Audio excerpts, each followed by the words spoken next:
Pemirsa, jajaran Satres Narkoba Polres Bangli meringkus seorang pengedar narkoba asal Selat Karangasem. Dari tangan tersangka disita satu klip plastik sabu-sabu siap edar yang disembunyikan dalam saku celana.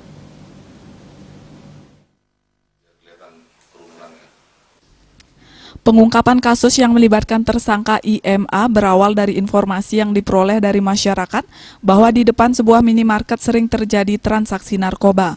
Kemudian Opsnal Satres Narkoba melakukan lidik di seputaran Jalan Raya Brigjen Ngurah Rai, Kelurahan Kawan, Bangli, dan pada saat lidik melihat seseorang dengan gerak-gerik mencurigakan.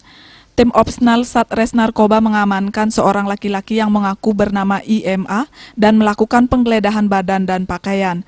Di dalam celana panjang hitam saku kiri depan ditemukan satu buah plastik klip bening yang berisi serbuk kristal yang diduga narkotika golongan 1 jenis sabu. Setelah diinterogasi, tersangka membenarkan barang tersebut narkotika jenis sabu dan tidak memiliki izin dari pihak berwenang. Selanjutnya pelaku dan barang bukti diamankan ke Polres Bangli untuk proses penyidikan lebih lanjut.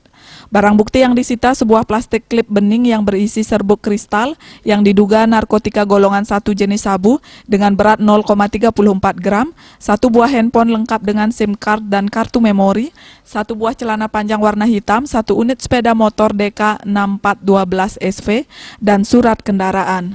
Hasil mengungkap kasus tindak pidana narkoba yang terjadi hari Jumat tanggal 1 Januari 2021 mengawali awal tahun ini. Berdasarkan informasi dari Atas perbuatannya tersangka melanggar pasal 112 ayat 1 Undang-Undang RI nomor 35 tahun 2009 tentang narkotika dengan pidana penjara paling singkat 4 tahun dan paling lama 12 tahun dan pidana denda paling sedikit 800 juta rupiah dan paling banyak 8 miliar rupiah. Kini pihak kepolisian masih mengembangkan jaringan tersangka. Rai Suantara, Bali TV.